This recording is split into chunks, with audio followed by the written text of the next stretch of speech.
Get to it. Dun, dun, dun, dun.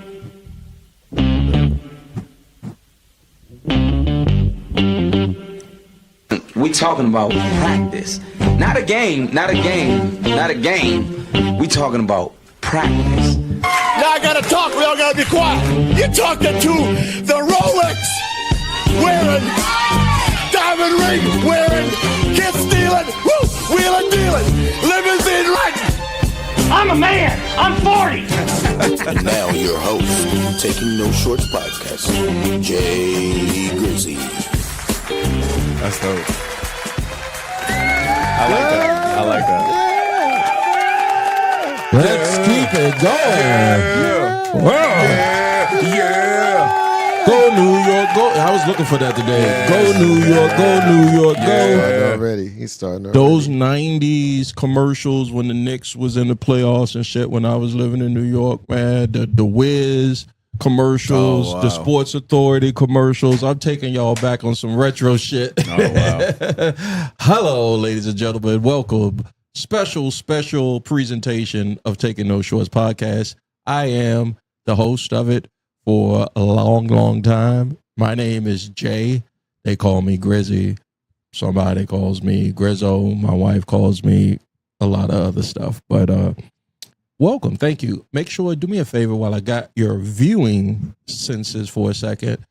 This thing has been doing like Macho Man, just been growing. Freak out. It's just been growing greatly, and it's all to you. So why that is going on, do me a favor, share the content, tell a friend, like it, anything to get it back into or get it into the algorithm. I would greatly appreciate it. Every Friday around this time, you can catch the live stream at the following streaming channels. That's Facebook, YouTube, and Twitch, all at Taking No Shorts Pod. You've seen these gentlemen here at Taking No Shorts before. Exactly. I'm going to go ahead and introduce him first. Exactly. I don't even know if I still got the drops, but no, I got rid of them. But he always compares me to be his Shawn Michaels to his Bret Hart.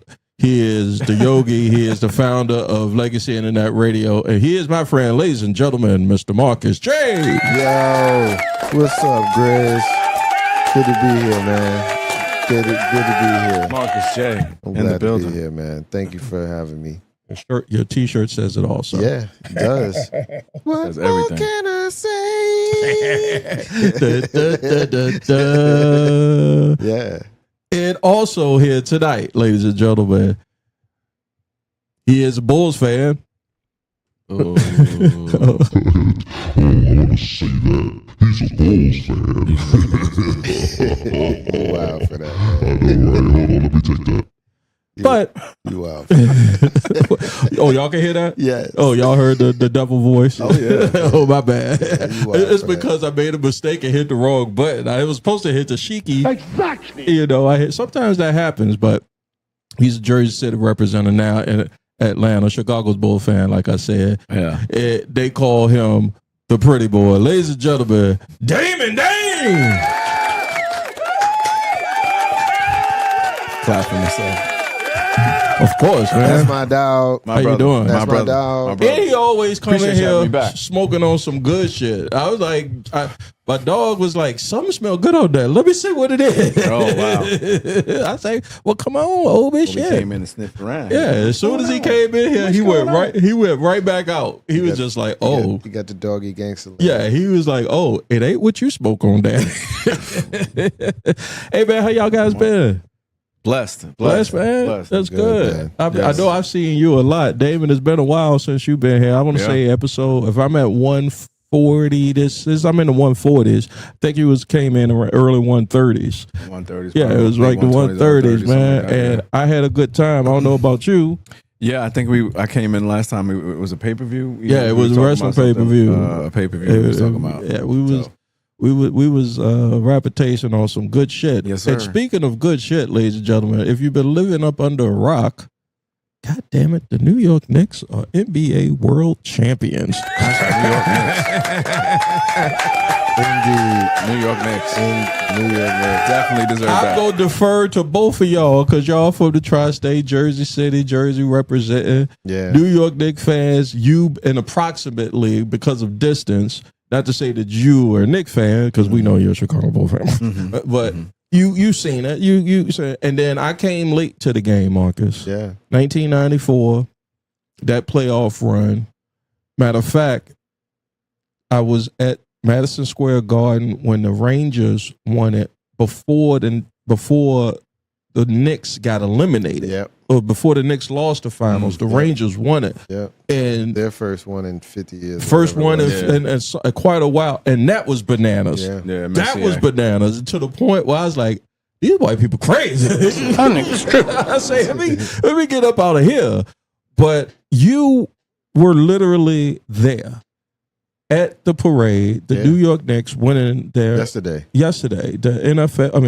NBA championship Yeah. after 53 years, and you told me, bro, I'm going. Yeah. I'm going. I was like, I don't know. Yeah. I was like this. Oh no, Mark. I heard it's a toll to get the city down. Like you got to pay. Like it's not just a different toll. It's like a excise tax. Yeah, it's If a you congestion charge. yeah, like if you get it, I was like, what? They ain't trying. I just rode in that bitch. Took the path over that bitch. How was it, man? Tell me, describe your experience going to a New York Knicks championship parade. Well, the last time I had been to a parade, my mom and me went to the Yankees parade in 2009. And we got out there, and the crowd was a bit much, and we'd seen what we'd seen. It was November. It was cold.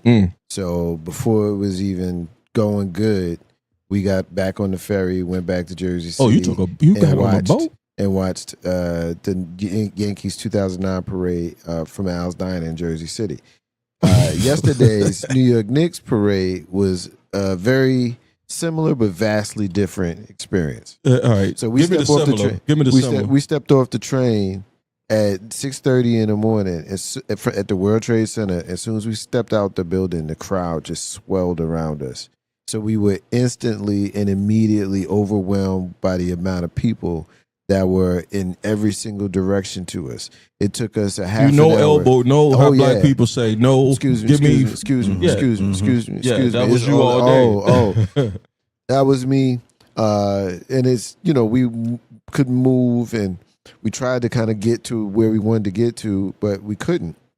We couldn't even get to the checkpoints because they had security checkpoints that actually allowed you to get on the parade route. And they were only a select few that were getting through. Like, you saw how many people aligned the streets, but they had all been checked. They had bottlenecked it. They bottlenecked it, and it was lots of us who never even got there. So they saying 2 million. It may have been a lot more than that. It could have been. It could have There was been. probably 2 million people trying to get in it. So we never got to the parade. We actually, we were a couple of blocks away, and we were, engaging with other Knicks fans and having fun with them. Celebration, but we ended up leaving the city before the parade was over. What time you get out?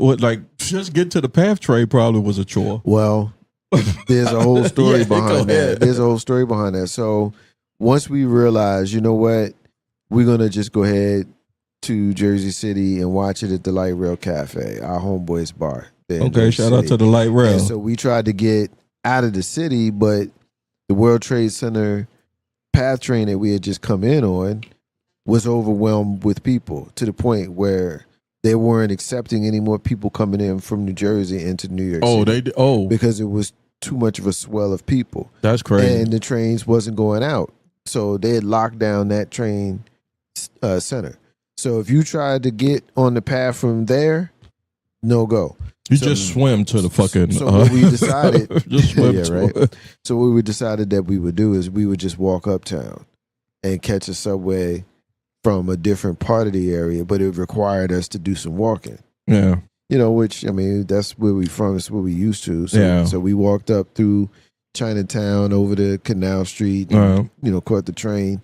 Bit of an odyssey with that, but we ended up at 33rd 33rd Street, which is Damn, uptown. boy, that's which a is hell of a walk. well, no. We got on the train. We walked through Chinatown. Oh, I agree to say you walk from up downtown to Canal 33rd. Street, and then we got Still a on the hike. train at Canal, and that's how we ended up at 33rd. But that's Madison Square Garden. Yeah. So we went to the Garden and took a bunch of pictures. There was a lot of I saw people 'em. hanging out in that area as well. And so we ended up finishing, our sprint around the city. Got on the train, went back to Jersey City. Ended up, as I told you, where we had our lunch.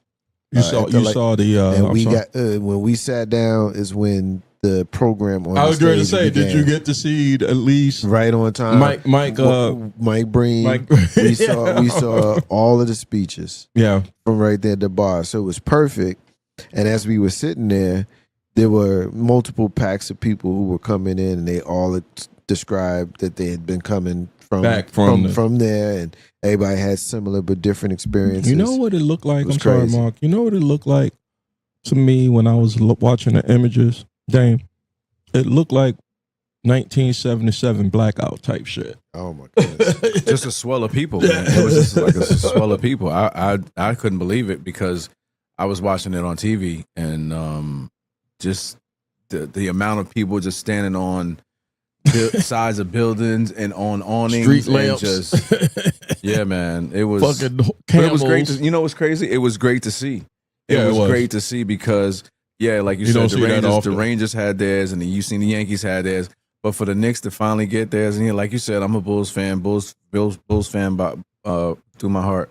But to see the Knicks actually finally win this, I had to take my hat off. I know plenty of friends that are Knicks fans, and Nobody could. When I went into the office, because I couldn't. First of all, I couldn't find. As soon as the playoffs started, I was looking for a home white Jalen Brunson stitched. Nike is the distributor, so I was looking for no Mitchell and Ness. Now I wanted an authentic home white jersey. I would have took goddamn pick a player. Pick a player of the 12th man on the bench. you're gonna have to wait for that. Yeah. You're gonna have to Home wait daddy, a while for those. Daddy ate. Yeah, right. So that, but look, the Danilo Gallinari. I'd have took that. I'd have took that on in an all white with the orange lettering. I did it as soon as the playoffs started. Looking, get on nothing. I could not find anything. Yeah, anything. And the one joint in VA in Richmond that had it.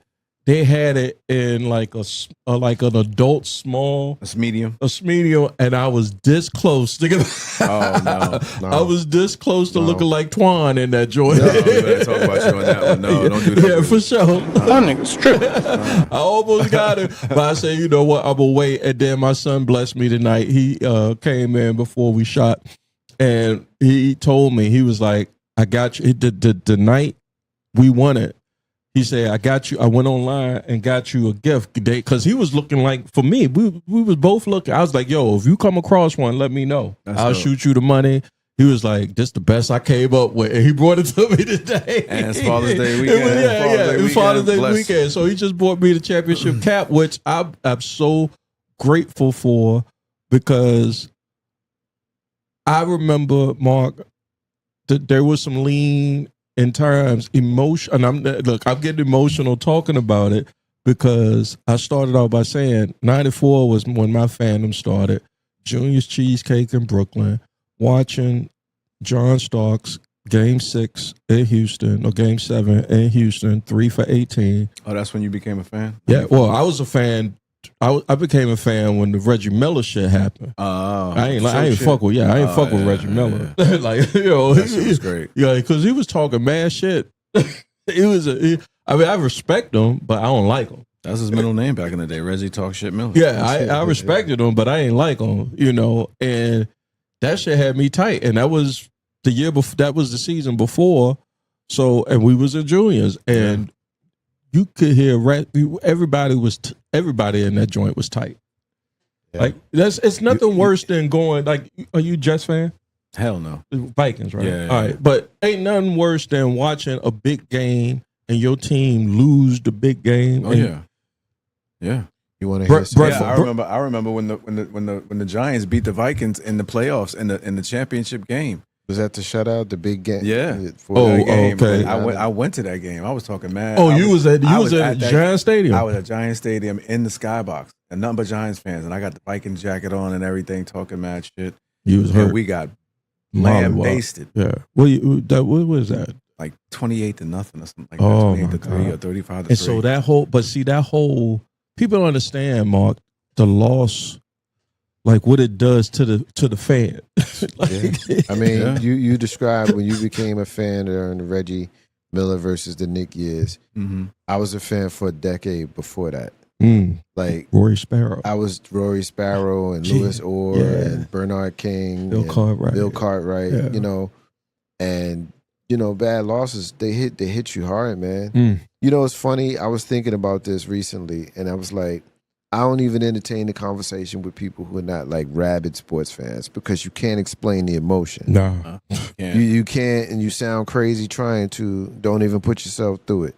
Just yes, I like my team. Yeah, you just describe an experience, But- and they have some identification to it. Yeah, but if you're dealing with somebody like Damon's a Bulls fan, he's a Vikings fan, he's a Mets fan, and I seen him in pain over his team. Like you got to bleed over your team for me to be like, I'll give you the emotion because when the Knicks finally did win, I dropped to my knees and I wept. I did too. I wept. I wept. Obi looked I wept. my dog. Obi looked at me, and I tried. I'm crying. Look, I'm a total content creator now because I'm crying with my phone like this, yo, because I'm capturing the moment. It was crazy. Like in that very moment, soon as it was over, because I watched it by myself. Yeah. And soon as over, my father called me on the phone. Amen. He's very excited. And then my wife brings me the phone, and my daughter's on the FaceTime. Amen. And so man. I got my dad on one phone, and I got my daughter on the other. Heaven. Listen, you got the you total know, trinity. And all three of us is like, oh shit! Like my pop is popping, and my daughter she pops, she's crying, she can't even talk. You know what I'm saying? And I got to freaking, it was just one of the coolest sports moments. Not one of the coolest. It was the coolest sports moment. Anybody who knows me knows this. Damon, you know this about me because I've told you this. I'm a Yankees fan. I'm a Giants fan. I'm a Knicks fan, and I'm fond of the Rangers. I didn't say nothing about the Mets. The greatest sports memory I've ever had in my life was the '86 Mets when they won the World Series. Red Sox. Yeah. Against the Red Sox. Yep. And Damon has heard me say that over the years. Mhm. And I've been chasing that high my whole life. Like I done seen the Yankees win 5 championships. That's 40 since years, then. Marcus. 86 to 26. I seen the Yankees win 5 championships since then. I seen the Giants win 4 Super Bowls since then. I've been chasing that. It's certain moments. When the Knicks won, it'll never be surpassed. That was the greatest sports moment of my life. So that was the cherry on the top. Oh my goodness! That was a cherry. I used to talk a lot of trash about the Mets. I won't anymore, just being feisty and being young. Yeah. But I enjoyed that championship. It was great. It felt great. I was 12 years old. I'd never seen a team win and experience that before. Of course, Daryl's on the team, Doc's on the team. I love them. Those are the two. So that caused me to love the Mookie, team. Mookie. Even though at the same time I'm a full on Yankees fan, but I got caught up in that Mets team. Yeah. The brothers on the Mets. The Knicks gave it to me. They gave me something. When I've been saying I've been chasing that high, Damon. Yeah. I found it. Yeah, that was that moment when Steve Young finally won the Super Bowl and they lift the monkey off the back Get that monkey off my after back. he was so much compared to Joe Montana and blah blah blah, But I'm happy for them. I like I said, I'm not a fan, but I'm so happy because it was for the area too. Going home and talking to people about that it was just crazy. People tried to, like I said, when we went up when we left when the Knicks left San Antonio, I'm gonna say we because I feel like I'm definitely been a Knicks fan since '94, but it's a family. It's like I felt family. I felt like I was in familial territory in Brooklyn at Julius. Yeah, you ain't got to go to the point when you started being a fan. You're a fan. Yeah. So Yeah. when we went up 2-0. I'm going into the office, and here in Virginia, Virginia is one of those cities where you get a whole, especially lately, because it's cheaper to live here. You get a whole bunch of transplants, right? So it's becoming a transplant city. So we got Bulls fans, we got Philly fans, we got Hawk fans, especially Atlanta. Yo, y'all can miss me with that. Exactly. Y'all can miss me with that. A bullshit? Yeah, Hawk fans.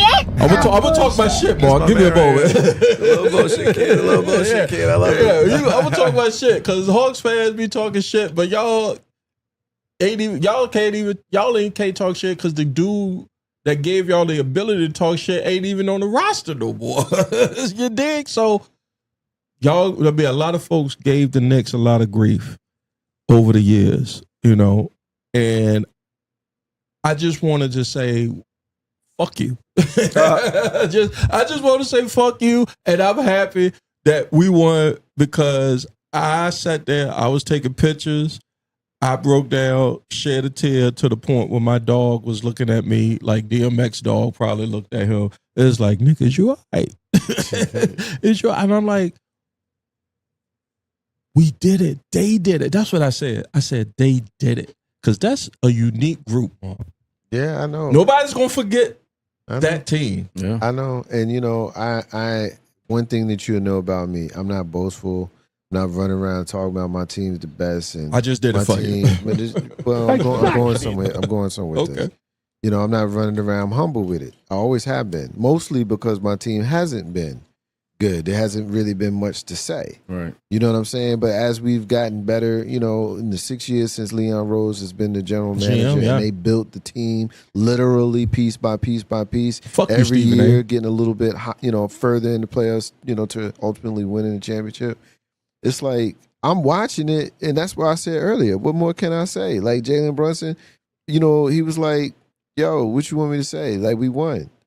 I could rub your nose in it, but for what? That's not my character. No. You know what I'm saying? Like, here's where I could pop my shit. Okay, now, that's what I was waiting for. Come on, my guy. Shit, but it's all statistics based. Okay, we lost 3 games in the whole playoffs by a total combined score of 6 points. We won 16 games, and we scored 283 more points than our opponent. The next closest, 283. The next closest person, the next closest team was the 17 Warriors who outscored there by like 250 something. Like bludgeoning jokers. Yeah, we went on a hell of a run. I don't know if it was cocaine. I don't know what it was. I'm not finished popping my shit. Okay, sorry. So, for the people that want to say that we ain't play nobody, all right, well, we was down to Atlanta, and then we blew them out of their own gym by 51 points in the closeout game. Took it over. Okay, so Philadelphia came next. They just beat Boston. Everybody talked about how Boston was so vaunted. They the number 2 seed.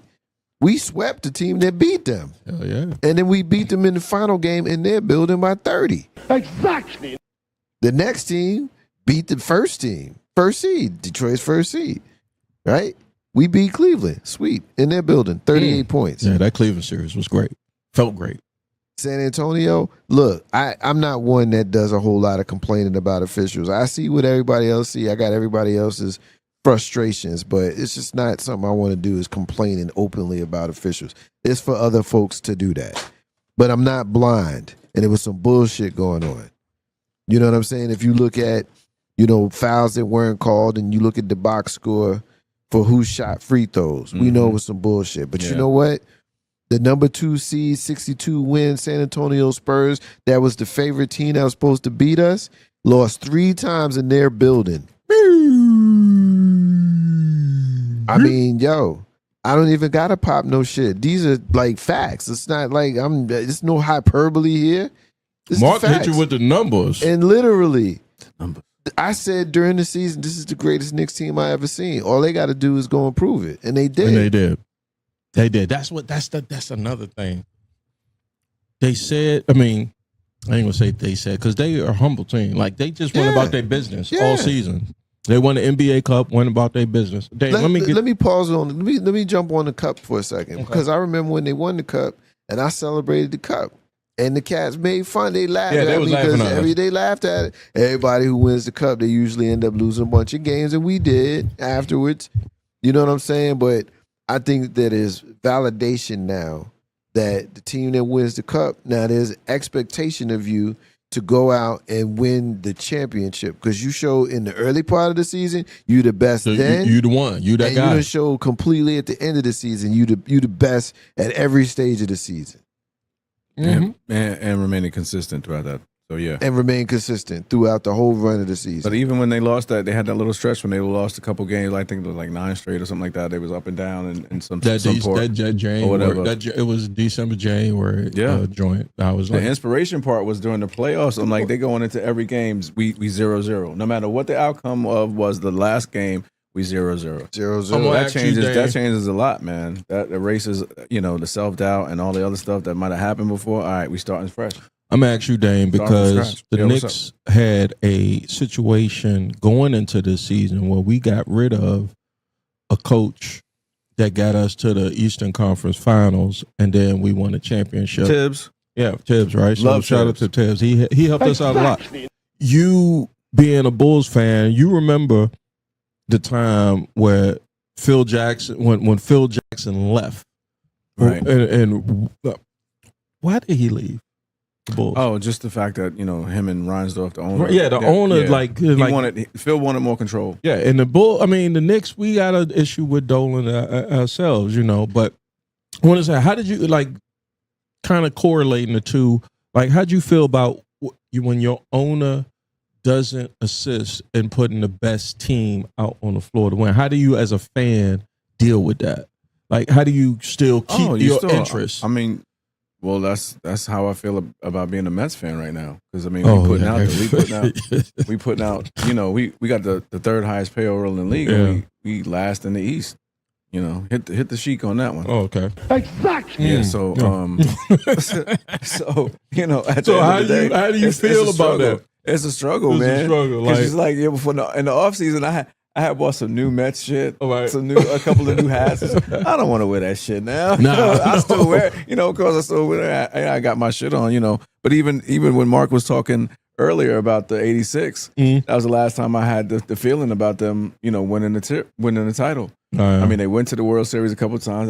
That time in '99 when y'all beat us and beat Subway 2000, Series. excuse me, and beat us in that one. And so it's rough, but having I think we even talked about this earlier too, Mark, is having the owner that y'all had and the struggle in building that team, and when he finally let go, Yes. and let the guy do what he was supposed to do. Look what happened. Look what happened. So you're hoping the Nets, the Mets. It's a fait accompli. Listen, it's up to the guys on the field. It's all up to the guys on the field.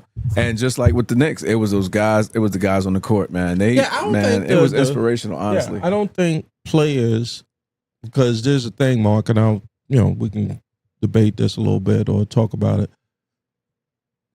There was the byline, the headline was Knicks accept White House invitation, to Knicks accept invitation to go to the White House. And I'm sitting there like, bullshit. You mean Dolan? That's what it said. Dolan accepted that. So we don't fuck with Dolan. Do you fuck with Dolan? I don't. Yeah, we don't fuck with Dolan. And do you fuck with the hedge fund guy that's got the Mets all fucked up? Oh, Bernie Madoff? No. And no. I'm still mad at the Wilpons. The Wilpons. Yeah, it's another hedge. I'm glad the Wilpons are done with them. It's another hedge fund nigga. Cohen. Yeah, it's another hedge fund motherfucker that's a billionaire that's like. Well, Cohen, he's the owner of the Mets now. He got open pockets. Not unlike the Wilpons, they were stingy with shit. Yeah, well, he got open pockets, but we just not playing. It's on the players now. Yeah, the Mets issue is on the field. Yeah, it's the field shit. I think, especially now, the players shouldn't show up, Mark. But to the White House? Yeah, because the just because Dolan is writing your, all right, let me put it to you. If Dolan's writing your check, are you going, Marcus? It's not in your contract that says you have to go. Right. If it's in your contract, then it's in your contract. if it's your personal feeling to not go, like we all have our feelings about Yeah. Donald Trump, like we know what it is, but I also know that, as an employee to a company that signs your check, if they say this is what we doing, and there's a certain consequence around not doing that, then you have to consider that. Yeah. And if those consequences are something that you're willing to eat, then stay your ass home. Because be honest with you, as a fan, I don't want to see them at the White House shaking Donald Trump's hand. I want to see that. No. But I'm not someone that's emotionally connected to that. Like, I know even by how you set it up, you're obviously emotionally connected to it. Yeah. I don't give a fuck. We got the chip. Exactly. You hear me? That's the best part about it. Yeah, I don't give and a the fuck crazy about shit that is, shit. and the crazy shit is, even if you are going, even if you do or you don't go, you still gonna get talked You about. still whatever. get talked about either way. You're gonna get talked about. I mean, honestly, man, because the average person, the average sane, person with discernment realizes that Donald Trump is fucked up, and people who like rock with him. we know it's a there's joke. character issues with people who Yes. rock with him. So you Yes. got to consider people who show up to the White House in that same vein. I just don't view it the same. And then the people that even if the players do go, the people that rock with you, they know what They know what it They is. know what it is. They know They what know you what do, it is. what you Like, don't you're do, not what gonna your stop whole loving- inspiration is, But and it all says that. something. It You're says not gonna something. stop loving Jalen Brunson if he shakes Yeah, Donald it Trump's says hand. it says something about the person holding the office that what people are saying when they see him. You know what it is. It's like I mean, Well, if you- even him coming to the game in Right, Game yeah. 4 it was all about him. It Yeah, had it nothing was to like, do with you the know Knicks. what it it's the only is. game we lost in the series. Yeah, it had nothing to know do with what the Knicks. it It was about is. him. And I'm just like, And he went to sleep.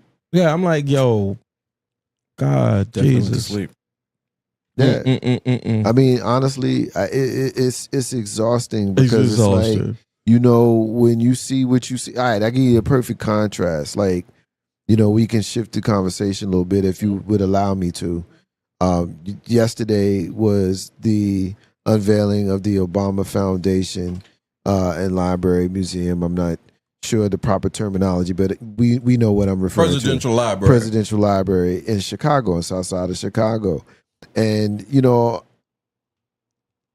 I don't see how people can look at Barack and Michelle Obama and see any kind of negativity in their character, how they present themselves, how people are drawn to them, how they inspire with their words and with their actions. And I was watching, CNN the other night, and there was a young woman on there, and she said Barack Obama was the most divisive president that we've ever had. And it's like, and then it's the same, bullshit? obviously it is, but it's like never any real examples that go with it. It's just a talking point. You're talking about Abby Phillips' show. It was on her show, Yeah. yeah. And I Oh, was watching Jesus. it live when it happened. And it's like, you got the nerve to say that when you support a dude that's Donald Trump. Like, And with a are we straight watching? face. Are we With a- watching? Are we listening? Are we in the same world? You watch Abby Phillips' show, Dan? Oh yeah, I do.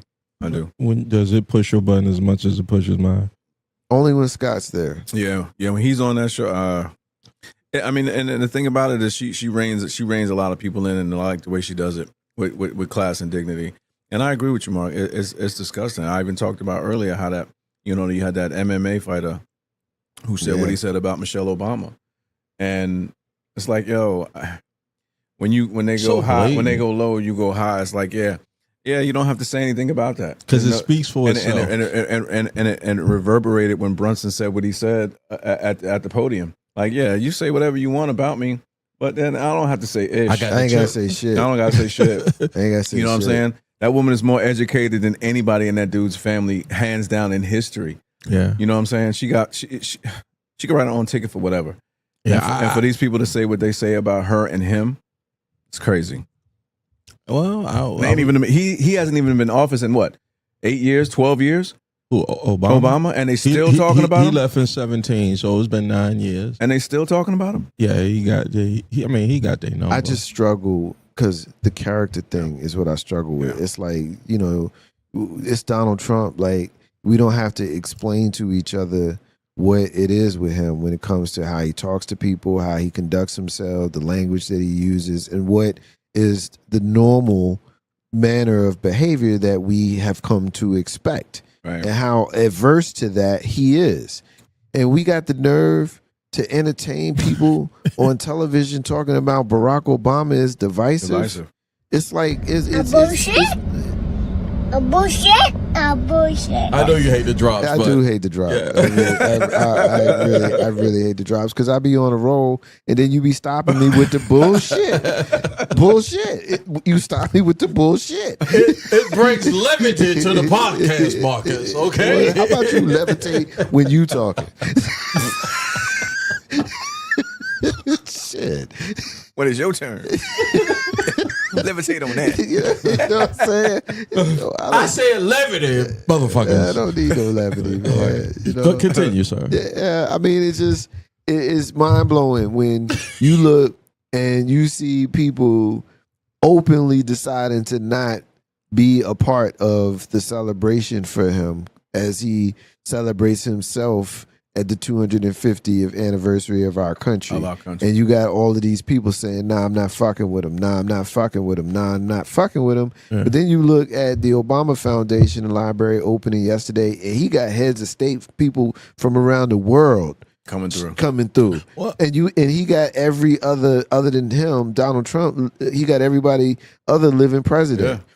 Including a Republican. Mm-hmm. Because they show that it's not about us. Nope. It's not. It shouldn't be about us. It shouldn't be about putting down folks just because you're in a position to be able to do it without being dealt with. Yeah. Just because you can. And then when they asked him, about power, he thinks his power's unchecked. He thinks it is. His niece told us that he was burning the world down so that he could be right. Well, and she was right. So I think you said, how could this happen? It's the mind of a dictator, right there. Because America's stupid. Because they value white supremacy and patriarchy over common sense. Gullibility. That's the gullibility of America. The disease of racism has crossed the Rubicon, meaning there was a time where black folk, Martin Luther King, the civil rights leaders and everything was like, we got a vaccine for you niggas. It is called, hey, the civil rights movement. Hey, you can rid yourself of this thing that's going to eat yourself, that's going to rot you from the inside out, called racism and bias, if you just give peace a chance, the peace-loving movement. Yeah. We can show you and can lead you the way, but 50 years of that, 60 years of that, they say, nah, nigga. Exactly. We like to buy we want to bask in this hate, and it has now it has made them rabid. When you see a rabid animal, I remember when they gave him shit because he wore a brown suit. He wore a tan suit. He wore a tan suit. I wear a tan suit all the goddamn time because of Barack Obama. And then one of the other things I look at, like if you want to think about it, it being Father's Day, and just think about it like this: if you had a daughter at home and she's ready to start dating, and you got the resume of a man like Barack Obama, and you got the resume of a man like Trump. Came up to your house, and then these are their resumes. These are their resumes. Which one of these gentlemen you gonna let take your daughter out?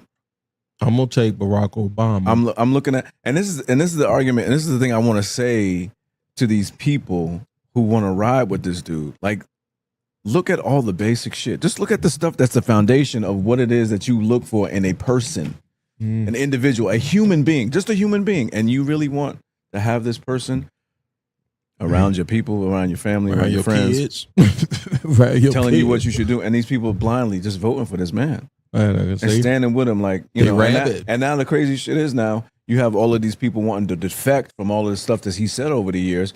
You got the Tucker Carlsons and the Marjorie Taylor Greene saying, okay, but when you was all riding on the jock. How come you didn't do anything about it then? Now it's almost damn near too late. We're not forgetting.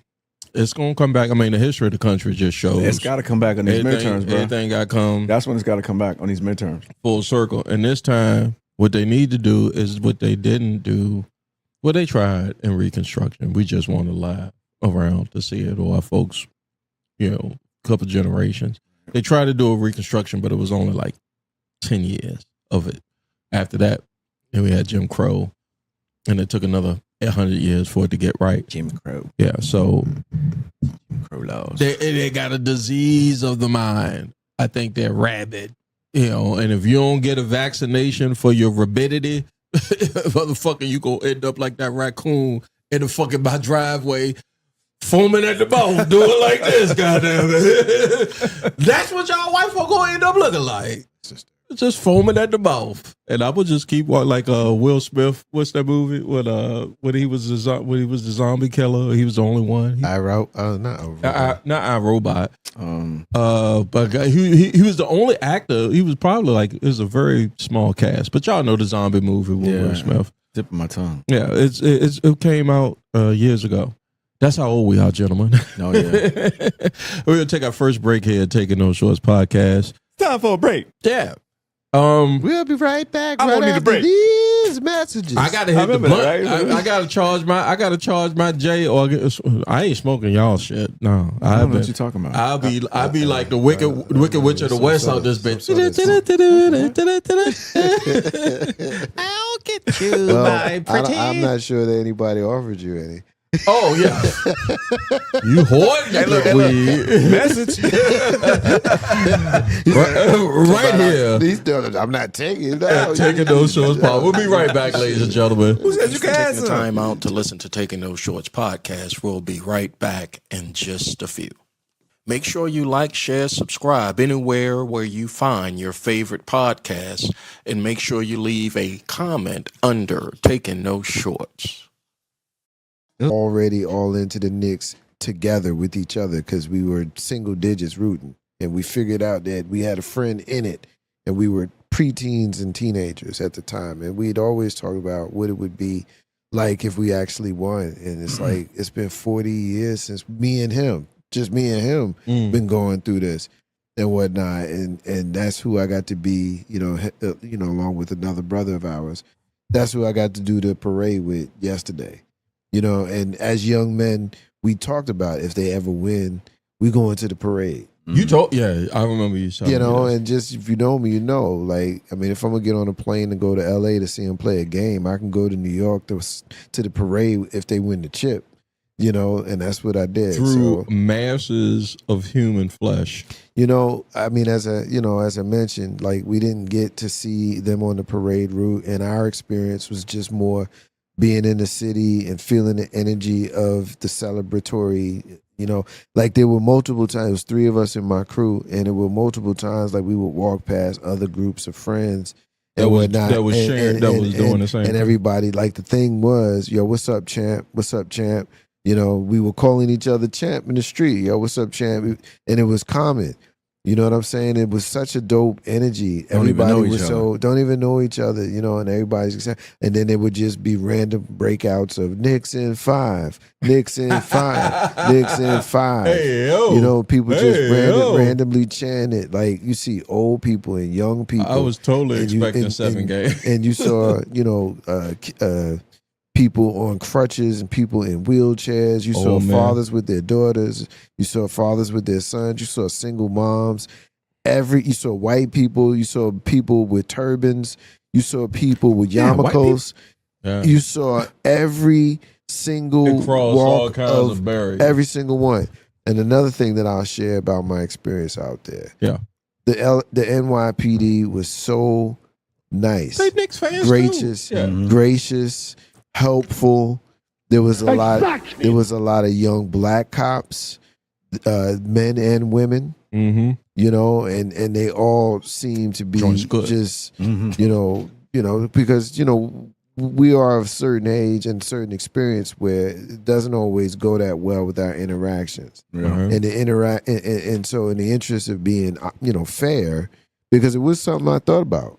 As I saw, it was so many of them. I mean, the cops? So many of them. I think it was 10,000. But when you actually see that in front of you, it's a different story. You walk and you couldn't go very far without seeing a couple of them. They was letting you know. Letting you know. Just for me to and then the other thing, you had helicopters that was circling the area, and they were patrolling from there. Well, pardon me, David. No, you good. I was thinking about how you was talking about how it brought everybody together, except for the the owner and the mayor. Yeah, but of no, New Well, York, you know, as a fan, But as a Dami fan of the well. team, right? As a fan of the team, if you just looked at the transcripts of what was being said and you didn't say who said them, if you just look at the transcript of would Mayor know. Mamdani's speech, like he gave the ultimate Fan speech. Nick fan Yeah. speech. Mhm. You know what I'm saying? I mean, just I don't see how you could hear him be a Nick fan and have a problem with it. Impossible. Then the owner instantly right after says something, you know, taking a Shade. shot at him. Like Shade. you didn't, and ultimately he never even said anything. He didn't White think folk- that he didn't thank the players, he didn't thank the GMs or none of the people that did this. He took his time to take a shot at the mayor. Let me tell you. How small and petty are you? Yeah, well, no, he not small. I mean, he is a small man, and he is petty, but he is got the rabidity of racism. I think he does. I think that's what I think. I'll tell you why I say this. Being a suburbanite for about 20 years, right? I remember when I was living in a city, and if you lived in an urban area and moved into a different zip code, there is a difference. And if you go over time, you will see the difference. I've been to your house to here in VA, right? I don't know I can only imagine being, what life was like in Jersey City. But for me living in New York and then growing up in the hood here in Richmond and then moving out to the suburbs, it's a difference. Yeah. I never got since I've been where I'm at, I've never got one ticket, not one pullover, not one what you doing, not one your air freshener. You can't have. I got pulled over one time for air freshener in my what do you call it? The rear view. The rear view mirror. I didn't even know that was a fucking statute. It was a fucking law. So you never got a tint too dark ticket or nothing like that? Oh no, like the tent shit. No, I mean I'm sure I could have got pulled over for because I had tinted windows back in the day, But I got tinted windows now. I got everything that I had 20 years ago, but I'm never getting pulled over now, and that's because of the dynamic of race. Like the power dynamic of white folk and racism. Like if you go somewhere else to where they not really in, like the police is in that space like that, right? You ain't gonna never feel it or see it, and that's how white folks look at shit. Like, cause white folks, the police is not in their neighborhoods like that, but to us, we see how they interact with us every day, and the shit. Now, when I think about it, when I see brothers and talk to brothers that's like still living in those circumstances, I'm like, man, do whatever you got to do to get the fuck up out of here. Well, you also got to think about it, the fact that those police officers are living in their environment as opposed to us living in an environment that we're living in. Like you mentioned, living in the projects and then coming to suburbia. They probably lived in suburbia all their lives, and then they got to go to the project. Then they got to go to the projects, and they don't know what how that to is, and they don't have the Don't chops take to the understand what the experience don't is. Take the job. Yeah. And I think you had a homeboy who was RPD, right? I know several people. Yeah, several people are RPD, right? That are brothers. Yeah. And I think he came. Marcus, founder of Legacy Internet Radio. Exactly. He came to Legacy Internet Radio, and we had this conversation. This was prior to COVID, so this was prior to Trump and them getting into office. So this was when Obama was in office. I look at it like this, right? I mean, every single organization or civic or government or whatever, if I have any need to use them, then it should be normal for me to see black people working in them spaces. Amen. Including the police officers. So, this is an opportunity to bridge between the community and the police. Like, we know that there's difficult, relations. That's what the brother who you're referring to came to the show to talk about. Right. And that's his duties as a police officer is community engagement, and so that's part of what he does. Because I side eyed him for a second. Well, I mean, I mean, this younger us, more feisty us, perhaps. Yeah. But now, No, I know. I need him. Well, but now you know that there's a necessity. I mean, you've always known that, but there's this necessity, and hold them accountable. When I see them, I don't walk past them all the time. Sometimes I speak to them and say good morning, and and force them to be. And to let them know that your presence is around. Right, exactly. Our presence is here. And I have found that more times than not, I'll get an appropriate response. Like you can walk past just a dude in the mall, say what's up to him. He don't say nothing back to you, right. And you don't take that personal. So don't specifically take it personal if perhaps an officer, 1 out of 10 times didn't respond. So anyway, the point that I'm making is just engage them, especially if you see them in the neighborhood, like Yeah, it's all right. So Dane, it's the Guidos for me. Guidos. Yeah, Wow, I haven't heard of it's the Guidos in a Guido. while. Yeah, I'm an old motherfucker. So it's the. I remember when I go to my Wawa and I get coffee, and I see the policeman getting coffee and his morning breakfast or whatever, and it's a vibe. Immediately, I'm getting the same. I'm going to work. You going to work. Mm-hmm. I'll give you. I initially, because from my perspective, I'm coming in it giving you respect. I'm gonna say good morning, like you said. Hey, how you doing, man? Right. And you looking at me funny. Well, I hate to say it. In the back of his mind, you probably fit the description. Yeah, but why do I fit the description? You know what I'm saying? Like, that's the issue for me, and that's why when a I'm gonna give them some respect because they put their lives on the line to go out here every day. They do. They don't know what's gonna happen when they come, but don't judge a book by its cover. I don't know. That's a tough gig, and if it's a tough gig, why you choose it? No, that's just like why you gonna go to be a CEO and if times is hard for me. Well, I mean, a lot of them take the job because times is hard. They need the bread. I get it, but and look at it a little differently than than what they expect it to be. Have you ever took a job or had a responsibility that conflicted with your morality almost, but you was like, I need to do it just to get some bread? It's all like we stripping hoes. No, I mean, I ain't never been in that position. No, I have. I take that back. I throwing people out their house. I used to be a forecloser. Oh wow. Yeah, I would. That's not like fun. Yeah, that's not fun. I would call people and be like, the sheriff be there tomorrow night. You better come up. Then you show up with the sheriff. I don't personally show up with the sheriff, but the sheriff will be there. Oh, that's what I'm saying. That's fun. I mean, I call people up and let them know, yo, if you don't get this, if you don't get the fuck out this motherfucker, I'm having people come see you. I'm gonna tell you, Dan. I'm gonna tell you what made me get up out that game. A elderly woman in Hampton, Virginia. Her son perished in Afghanistan, right? And his death benefits. She was a retired. Her mother, his mother. So she a retiree. So she probably only getting her retirement from Social Security and her job, and her son's veteran benefits, right? And she ain't paid her mortgage for like 22 months.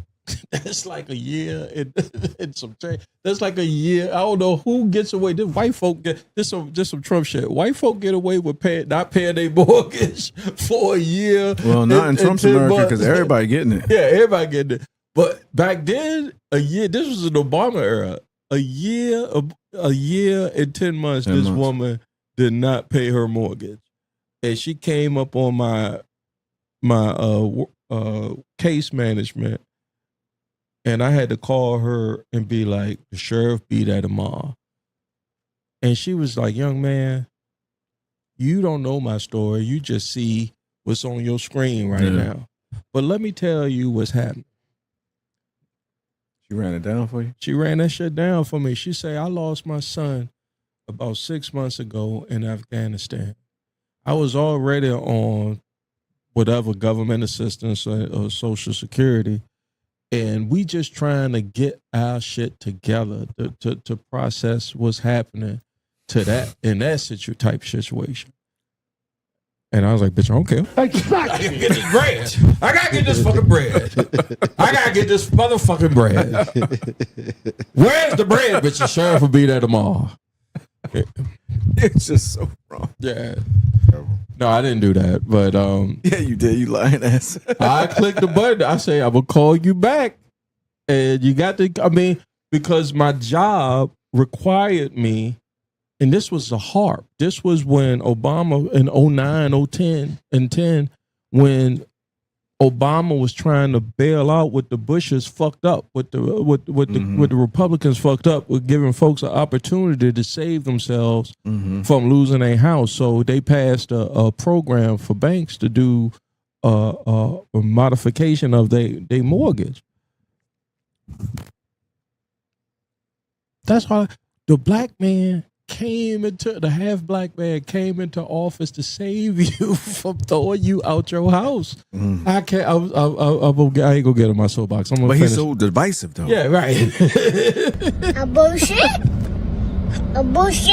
A bullshit. And the crazy shit about it was even Michelle's speech was just so eloquent. It was just so like matter of fucking fact. Right, yeah, like this is my motherfucking man y'all talking about. I loved how she supported him. And at the end of the day, come for him. Because I got receipts. You don't know what the, you ran down the receipts, bro. You don't know what the fuck this man for 8 years had to go through.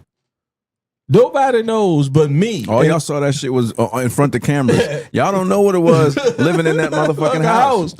Y'all don't know. And we know because the way she said it, we understand. It's like some shit don't need to be said. Like we can feel. No, you know what it goes to? You know what it goes to? It goes to that. It goes to the black man's hidden pain. Yeah, it's a juju. It goes to the black man's hidden pain. Because at the end of the day, you don't even think about the fact that he was a leader of the free world, and the other stuff that he got to deal with. he got all the stuff that he got to deal with, and it's still he has to suffer in silence. Yeah, he got just like some black men have to do every day. Every day. I was telling. Yeah, she had to deal with that. There's little small snippets of shit. Like tonight, my son calls me, and I forgot that he had to go out of town. And he said, "Dad, I'm on the way." And he told me, he was like, when I come to you, I'm gonna bring you your gift.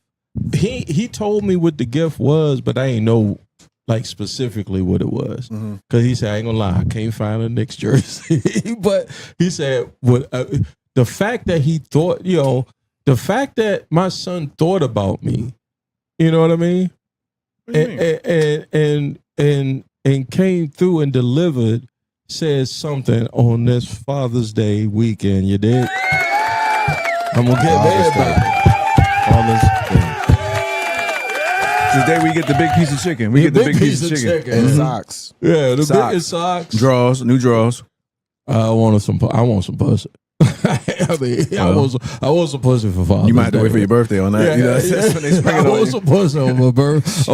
I want some pussy on my birthday. I want some pussy on Father's Day. I want pussy every day for my lady. But I understand that don't work like that. Y'all get to the second half of the podcast, y'all gonna get this work. Jesus Christ. Father's Day. Have it. I don't know. And then I was talking about last week, like June in and of itself. It's a Pride Month, Black Music Month. Was it Men's Mental Health Month? Men's Mental Health Month. And Father's Day. It's like God. It's like God damn. I can't have shit to myself. I can't have nigga. I can't even jerk off in peace. I can't. Goddamn dog is looking at me funny, like nigga, what you doing? It's a lot for the show. Not this far, lady. Not this far. A lot for the show. Three brothers on the show. Oh, my bad. I need to get some. No, you good. I mean, it's your show. It's your show. Mark, you want to chime in? Your show. If we change directions, absolutely. Don't chime in now. Just chime in. All right. How do Father's young Day. kids say it now? Pause. Oh, hey yo, hey yo. This yeah. Mark over there. That's Marcus over there. Yeah, I wasn't sure where you was going, but Yeah, I I wasn't mean, sure. if we talking about Father's Day, Yes. I could definitely talk about that. I mean, All right, I'll set it up for you. Why we don't or get Juneteenth. Yeah, why we don't? We're gonna do Father's Day first. Let's do this. What was the best Father's Day gift you got? Let's see how low the bar could go tonight, ladies and gentlemen. What's the best Father's Day gift you got here at Taking Those Shorts podcast with Marcus J and Pretty Boy Dave? Let's go. We don't really do gifts like between us. You mean from the kids or No, from me? who gave you? What was the best Father's Day gift you received from somebody? Yeah, let's go. I mean, I don't really get gifts. I mean, I'll be honest with you. I'm more about an experience with me. Okay. So if we have a nice meal, You take that as a win. I mean, I don't have a very high expectation. You know, the whole That's thing. my point, Yeah, my guy. yeah, That's my point. yeah. I can't even find a drop for that. I'm gonna give you the devil. I'm gonna give you the devil voice. You don't get shit, nigga. I'm sorry. What the fuck is happening, man? I wonder You how, did nothing for Father's Day. this is. You did nothing for Father's Day. I mean, You get the big piece of chicken you get the big piece of And we chicken. supposed to accept that. if you get chicken.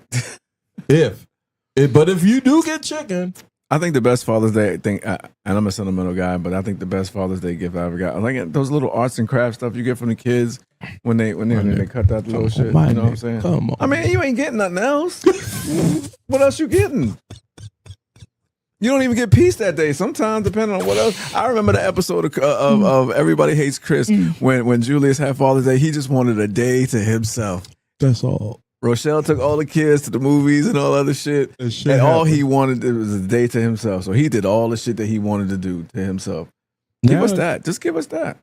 Now I understand when my dad told me. He said, sometimes I just go to the movie by myself and watch it. And I was like, what? He was Doing like, shit by yourself is the best shit ever. He was like, you don't understand now? But trust me, I got my own space. Yes.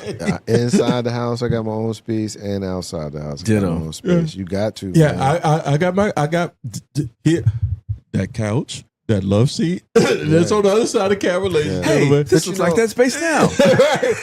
I done came out here.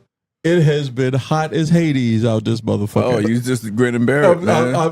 I'm like, man, this is my safe haven. If they want you to come get you. I'll be Knock honest. on right on that goddamn door. I'll be honest about Father's Day for real. In all seriousness, as we have fun with it, It's coming out next week, so y'all can see how true it is when I see how I didn't get shit for Father's Day. well, I'm sorry. I mean, I don't expect nothing, and honestly, you know, the reverence that you get from your kids, it's always you know, you get it every day. Hopefully, you know, maybe if your child says something nice to you that day, in the vein of celebrating how you did something for them, Right. and they acknowledge it, Right. you know, Grateful of it. grateful, you know, that sort the of way thing. you set it up was just funny to me Yeah. because you doing it we do it for you. Well, I mean, Like, you know, daddy's Wu-Tang is for the children. that everything about daddy is about taking care of their children. Service. Amen. Service. You know, Service. service to their children, Yeah. and you know, unfortunately, there are those who aren't doing the things that they should. That will often take the general appearance and popular, thought that that's how men are and fathers are. Yeah, It's that's not bullshit. the case. Yeah, that's What bullshit. the case is, we love our kids. Yeah. You know what I'm saying? And we want to provide for them. We want to, build them up. We want to boost them up, all of those things. And so, when your kid understands that and your kid tells you that, that's the best gift. That's And they a appreciate win. it. They tell you That's they the best appreciate win. it. Yeah, That's yeah. the best gift. I will say, I like that, Mark. That was good. yeah, that's very poignant, sir. I will say, as I've gotten old, as I've grown into fatherhood, the times where I get the most joy is when my adult men sons acknowledge something I did for them. They like, yeah, that's it. Oh, I see what you were saying when you were saying what you were saying. Right. Yeah. Okay, exactly. But I gotta find it. Hold on, let's see how. There you go. Mm-hmm. That's it. I've yearned for that. I've yearned for that because I put in the work.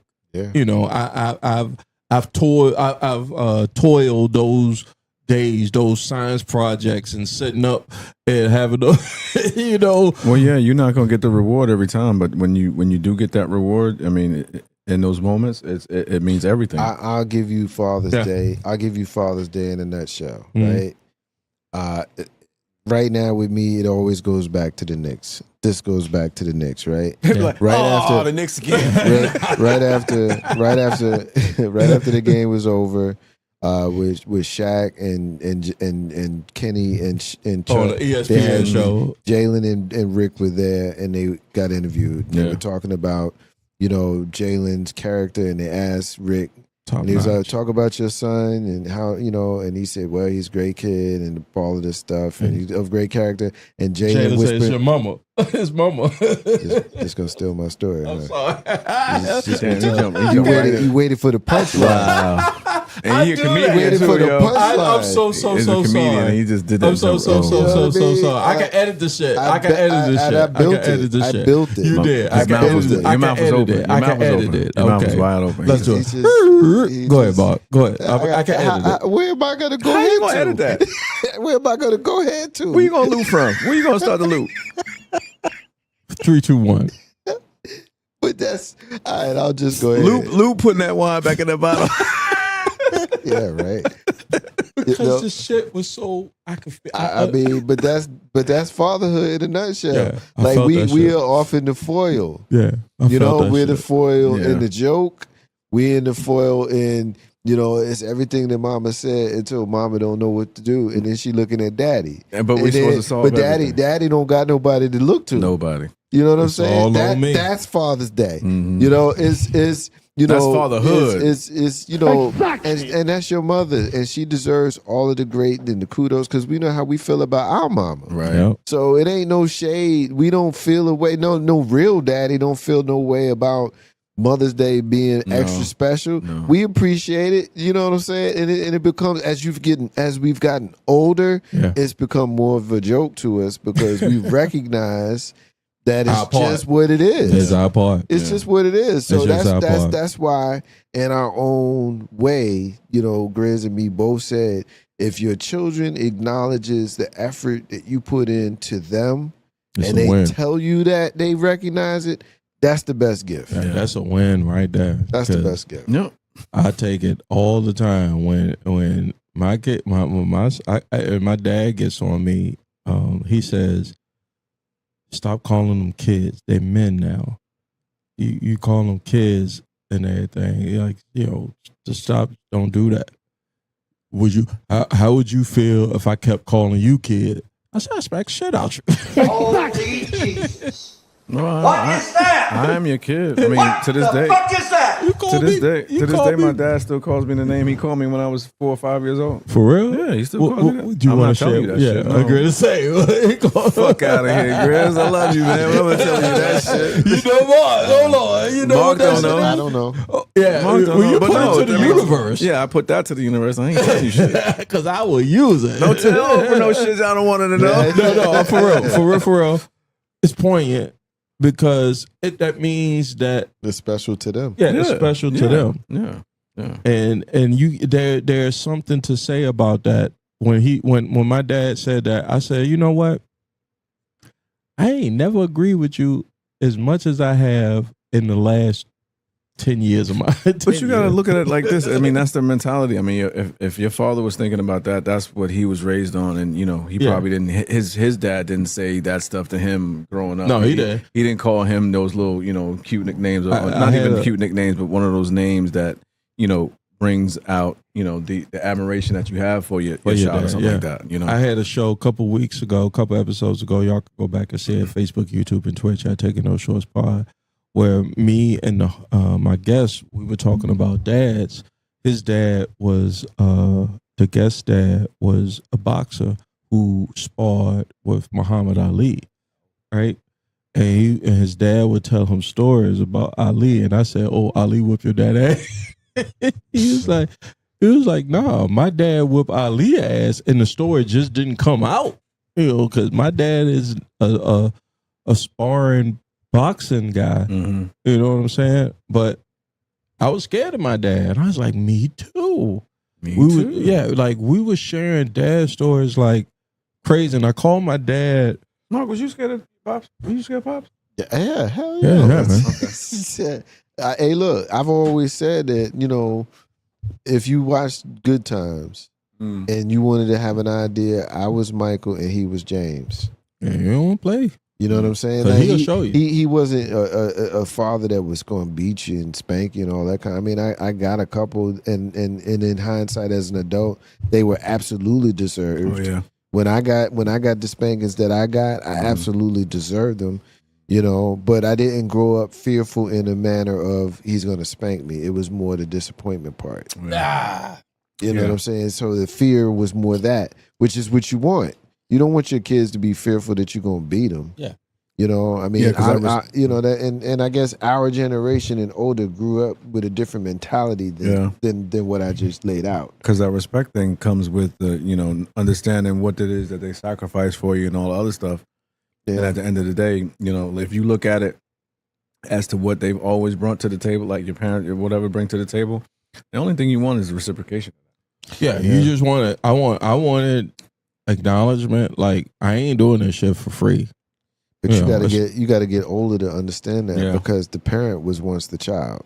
Yeah, you know what I'm saying? And it's like circle of life shit. Yeah, I'm a conversation me and my dad had setting this studio up. Studio. It's my garage. But all that stuff over there, grill, fucking ACs, van, seats, all that stuff over there is from my dad, right? He was like, I need some places to put it, and your garage is a great place to put it. And I was just like, fuck you mean? Like, you can't just use my garage as your storage. I called my mom one day and was like, Dad wants to put all of his stuff in my garage and use it as storage for free. And here's a shout out to my mom. She was just like, why do you have a problem with that? Like, why would you? I was just like, because this is my space. And he was just like, well, he gave you space at some point in life. Like, and then we literally, as we're moving in, we're bonding and having conversations as men as opposed to father, son. Like, that's the difference. That, like, he was just like, think back to when you was wilding. You wouldn't have paid no attention to what I said. When you moved to New York, your mother called me and said, go get him. Something gonna happen to him. And I told your mother, no, he needs to get mugged.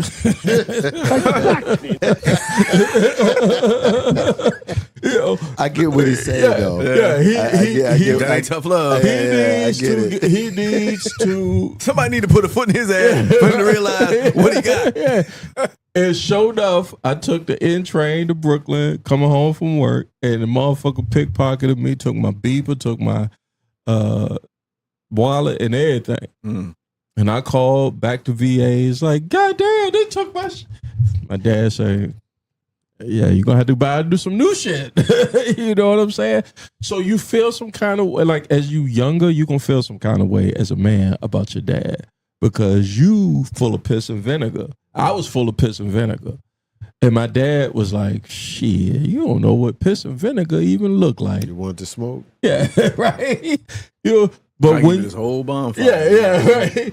But when you get to where when you get to the point where you about to be full of piss and vinegar and it's about it, it was like I had to prove myself. It was like, if you show me that you doing some man shit, then I'm gonna put you on some game. But the good thing about it is like when you get an opportunity, like if you like just digging into something personal. Like me and my pops had a conversation after we had some beef over some stuff. Right. You know, he inserted himself into something that he had no business inserting himself into, and we didn't speak for a good couple of months. You know, it was, no real conversation. Still checking in on him as my father, but wasn't no real deep conversation. But it wasn't until we sat down a couple of years later and had an honest conversation about what it was for him growing up and what it was for him dealing with his father. Yeah. And what he didn't get, as opposed to him being raised as a third child, with a single mother, and it put a whole lot of shit in perspective of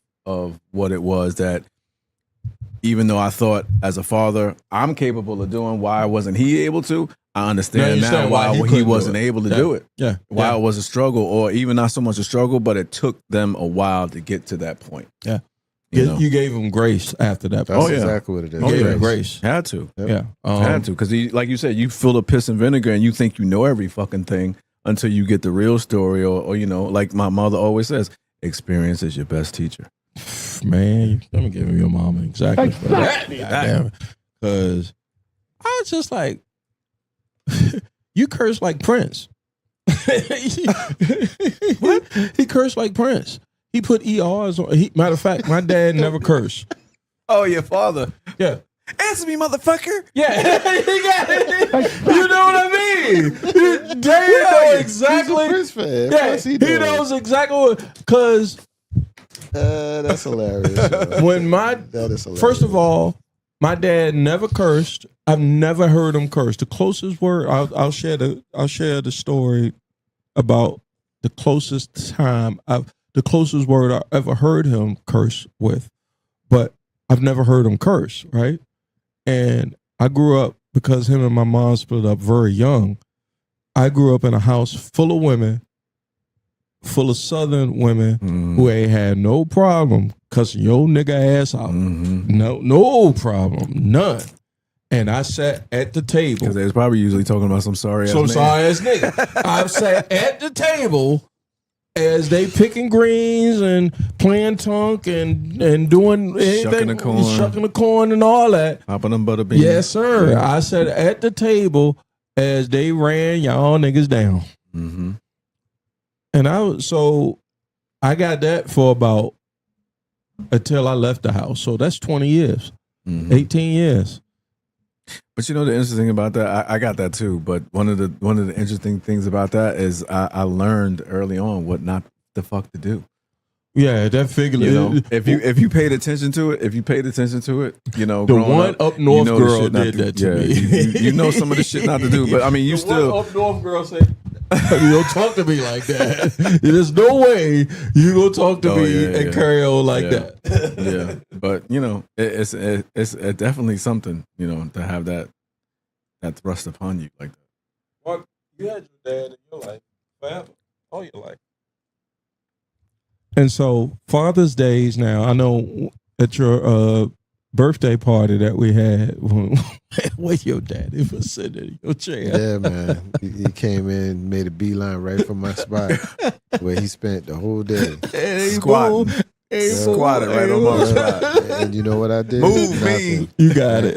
You got it. What you gonna say? You got it. What you gonna say? I'm going to laugh. That's what I was doing. I mean, anybody else, I'd have aggressively got to move out my chair. Yeah. But him, you got it. You got it. You got it. And, it's Shout just out to because, Walter Johnson. I got the chance, because I went up top for the, for the parade, I got to spend time with my dad and my mom.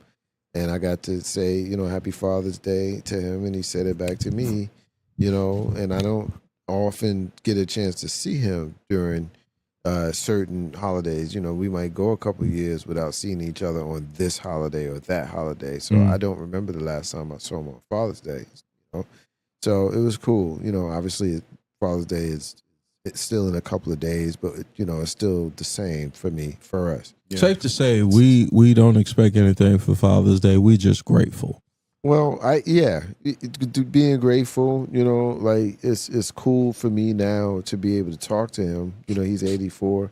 I just turned 52. Wow, shout to you. And so I have an opportunity to share my middle-aged temperament and and ideas and thoughts and stuff with him. He been through them.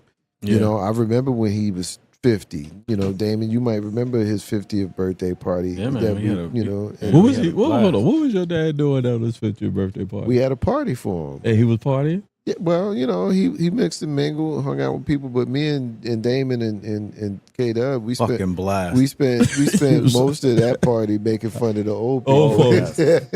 Look out there now. And those old folks are younger than what we are, because that was my dad's 50th. Yeah, you know, I'm We 52. we Gen X has grown up different. We are it's blessed. different. We It's blessed. different. Yeah. Yeah, I saw a meme a sister posted recently. She said, "All right, y'all, it's a new batch of fine ass 40 and 50-year-olds coming out." You know, it just was real cool. The Freshly baked verbiage, 50. You know, the verbiage and the way it was really cool. So, you know, I have no problem claiming my age. nah, man. I will refuse. Love that shit now, yo. Yeah, I refuse to do the ageism thing. And it's because, and I think y'all seen it because we I don't know if I shared it in a group chat, but there's this meme that's got Fred Sanford, Archie Bunker, Barney Miller, like all these George Jefferson, all these They cats. were like in their 40s. They younger than us, but they look like they was old as old shit. as a bitch. And so we have, I don't know if it's just genetics. I don't know if it's time. I just think like they had it rough though. Yeah, You they think about lived it, a they hard had it life. hard. They You know, fought like a that lot 40 of wars. That 40 in the 70s, it was a lot rougher than the 40s in the 2000s. They went through a depression, You know? a world war, a Korean war, The a freaking Vietnam gas war. shortage, the whole, all the, They I mean, went all through the all that wars, the shit. president's assassination attempts, you know. And there's Reagan no got wonder shot. they like a lot of cocaine. Cocaine and shit. A lot of drugs. Crack. Yeah. A lot of them people's reform crackheads and shit, you know? It's just a I don't struggle. knock them. One of the things I learned is, like I said, I gave my dad grace. Yeah. You know, when he was starting to put some game down, I said, I never looked at it from that point of view. No, you don't. All I had was Mama and Big Mama in their point of view, but yeah, now that I'm where you at, and then some, I'm like, I ain't never look at. I can see, And how that's that, the conversation that me and my pops had to have. Like I heard everything from mom's perspective, but now that I sat down and talked to you, I'm like, for real? Yeah, You had to deal with that? yeah, right. But you know, it's often it's comforting. You know, the three of us, we still have our dad. Yeah. Hey, man. We're in our 50s and we still have our dad. That's why. And to be able to talk to them about the things that we deal with, even if it's just casual conversation, you know, you got to figure that it's joyous for him to be able to have that conversation with you, his son. You know, and you know, Grizzy, you got a son. You know, you got 3 sons. Yeah, man. You know what I'm saying? You know, but you know, your oldest, you know, being at the age that he's at, so he's getting close to the age where he's He gonna right be there. reflecting. You know. And trust me, we be having those conversations. He's seen at his age, he's seen a lot too. Yeah, one of my sets I did. I said, I know I'm getting up there because me and my son is liking the same porn stars. Oh man. And that's why I say, nigga, I'm out. Oh, I'm out. When I found out he was liking the same hoes, I was like, yeah, I'm done. Pinky? You I'm like done. Pinky too? Yeah. Oh shit. No, it wasn't even Pinky. I'm just saying, It I'm was just throwing some shit a out young joint too. I was like, yeah, I'm done. I'm out. I'm out. You know, so I feel you when you say that. I know Mark don't do the gratuitousness, but No, As father and son, we passed down our porn stars. Yeah, together and but shit, for real, I mean, it was a joke that landed because the couple of men in the audience knew what I was talking about. Like when you start seeing your kid liking this, I'm like, yo, what is going on? I need to fly. I think also the thing about that too, and just to give it a little bit of humanity to it, but when you see your children organically take to something that was yours at once, Yeah. that was one of your attributes and one of your personality traits or whatever, and you see that in them that's just theirs, Yeah.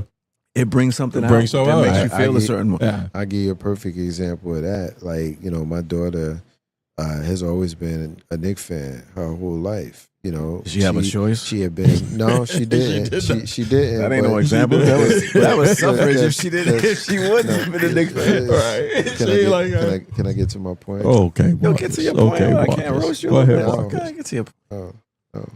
So, you know, she'd always want to talk about it and go to the games. I got a chance to take her to Madison Square Garden, Right. and to see her as excited for this championship win as she was, like she wept just like I did. Yeah, it's like You know, so I get it. there's a pride of sharing that. Yeah.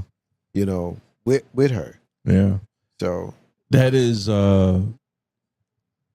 poignant in and of itself, because there are moments like the next one in the chip that you're not gonna ever forget. no, You know, No.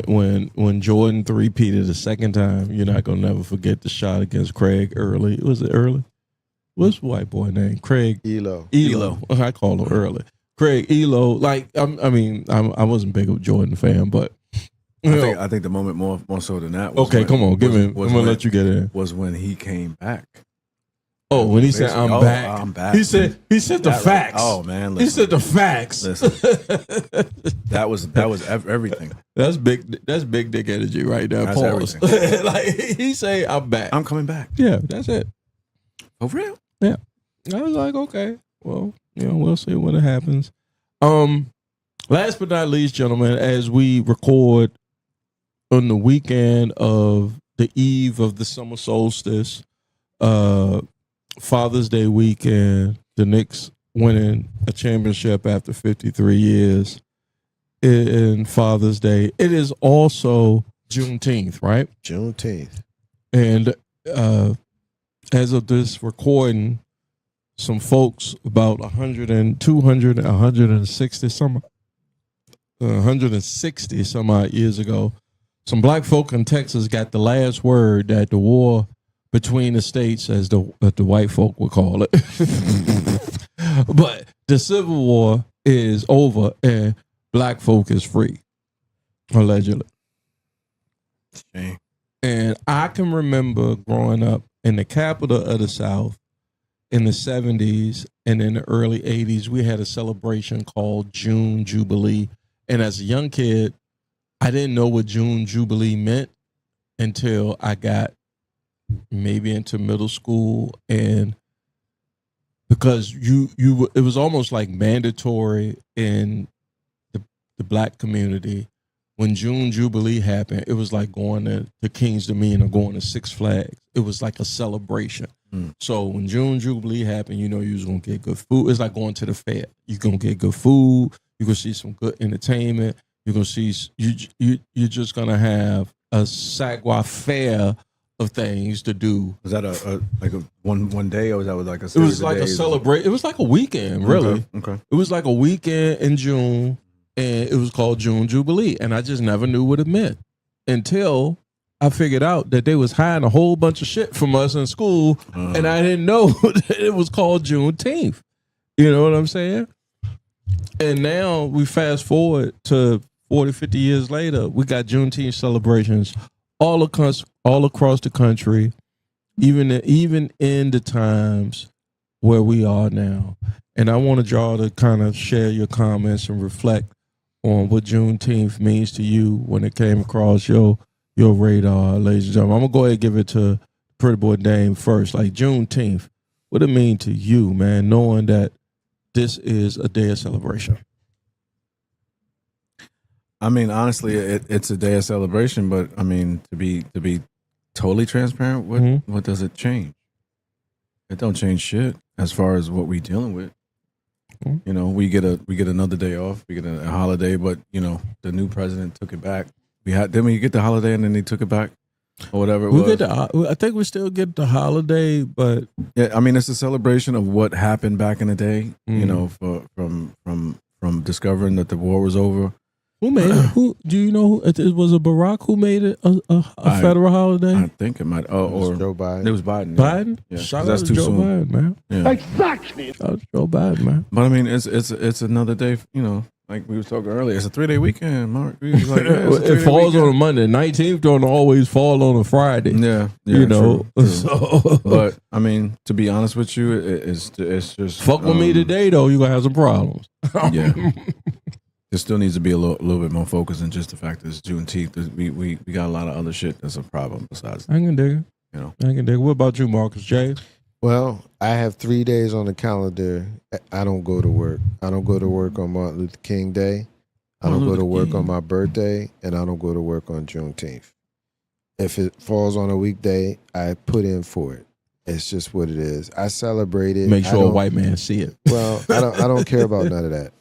I don't care about none of that. It's a private, personal thing for me. You know, there are years where I go to an event if there's an event that fits the mood that I'm in.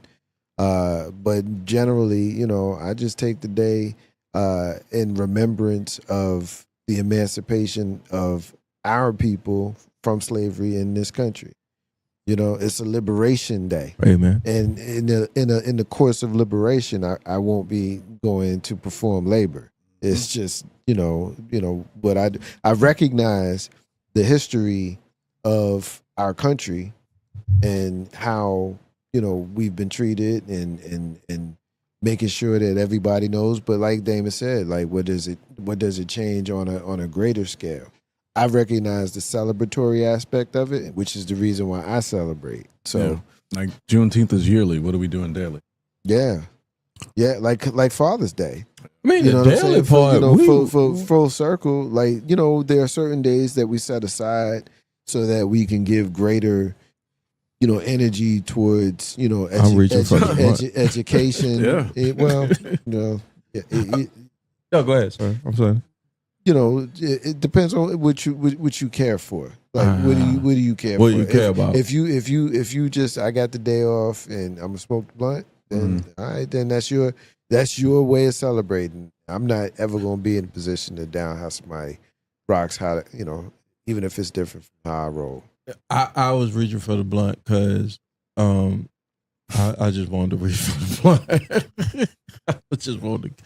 I'm mad because I'm mad because my fucking packs ran out of fucking squirrel. Yeah, my shit ran out. That's what I'm talking about. All right, so I will talk about my Juneteenth. I agree with you guys. Like I said, I came across it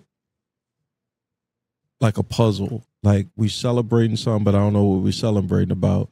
And then when I put two and two together, because that's what happens a lot of times down south, and that's why you got to make sure you vote, get these school boards straight. Because the way you do y'all understand? Here goes Square Mark. Do you understand? I had to learn square dance.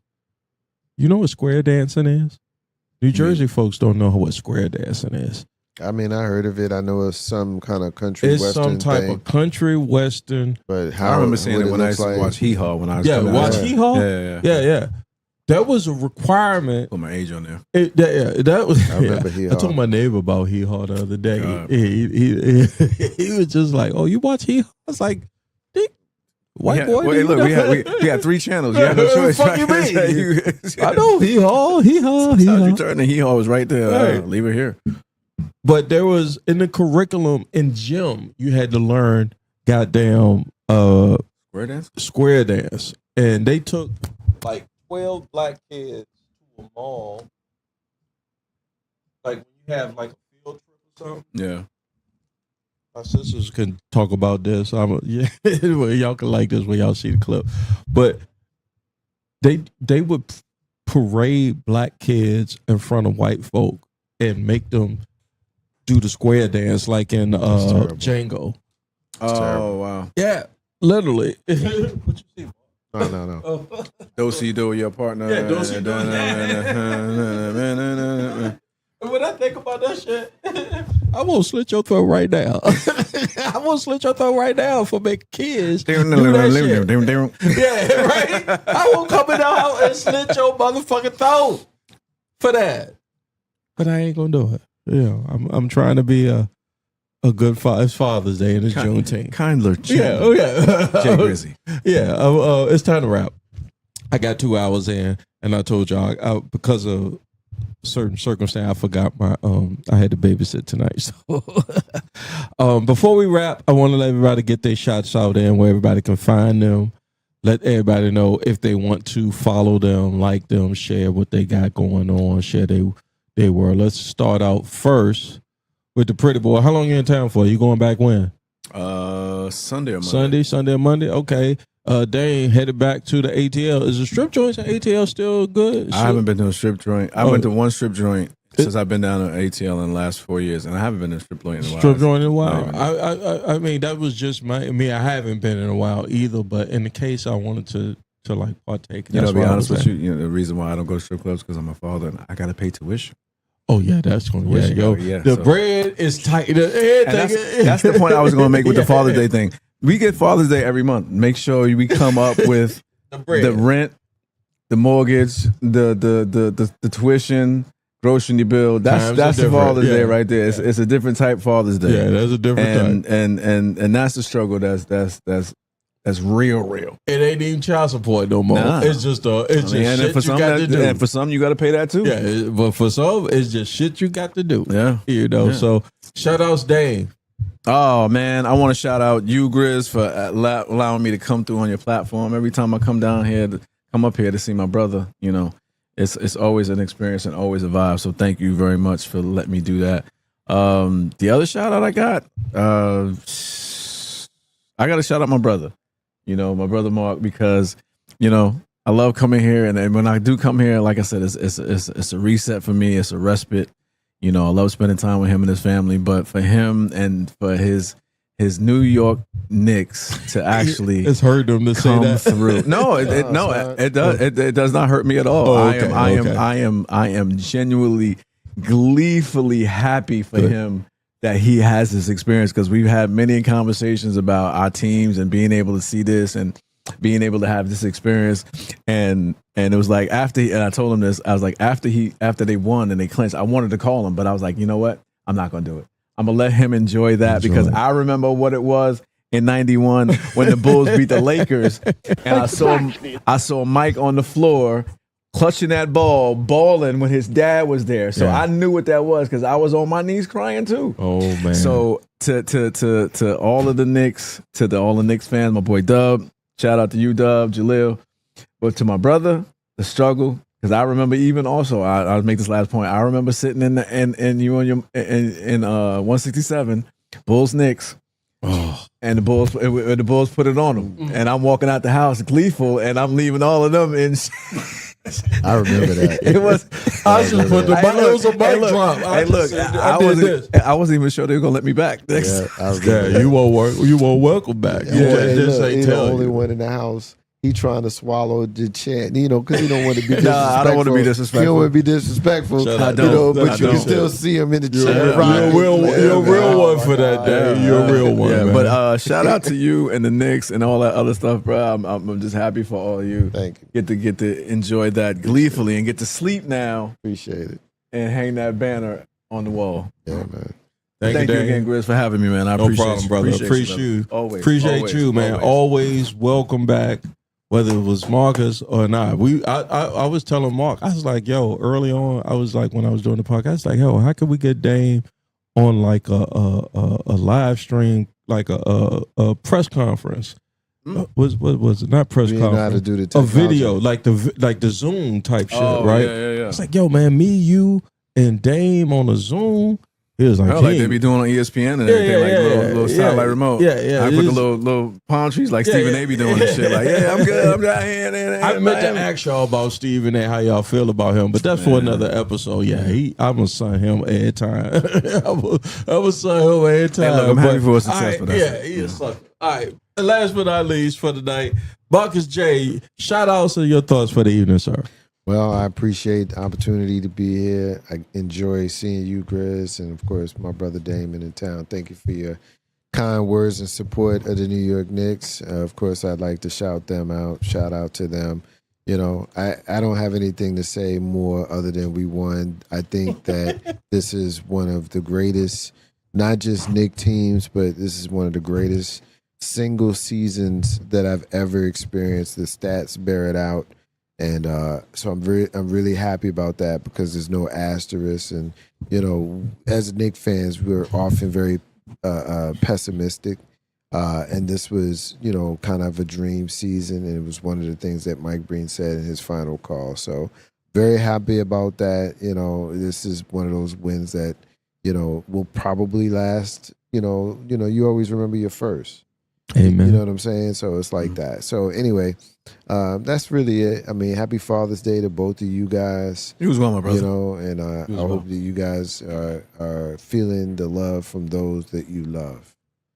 Thank you. That's what I got. Thank you so much. If I can get away, my sister, shout out to my sisters.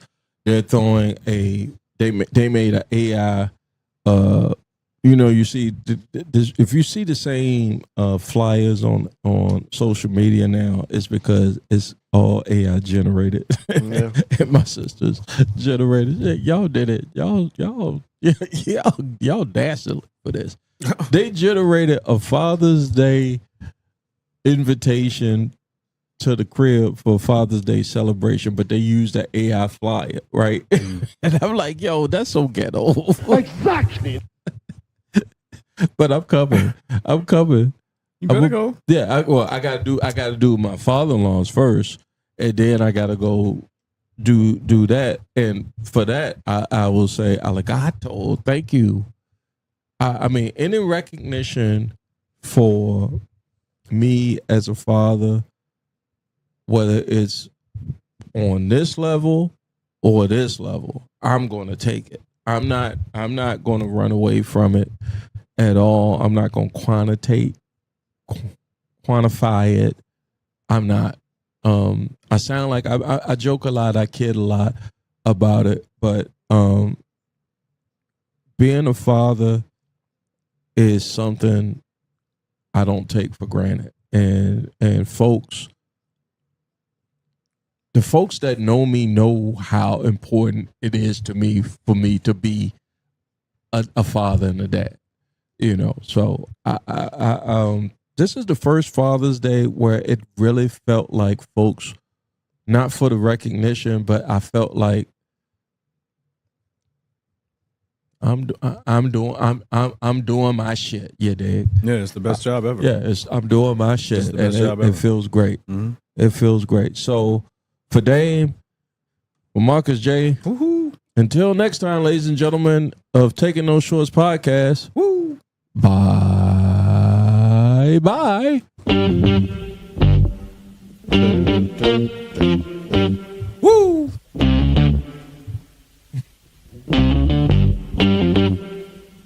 We talking about practice. Not a game. We talking about practice. Now I gotta talk. We all gotta be quiet. You're talking to the Rolex wearing, diamond ring wearing, kiss stealing, wheeling dealing, limousine riding. I'm a man. I'm 40.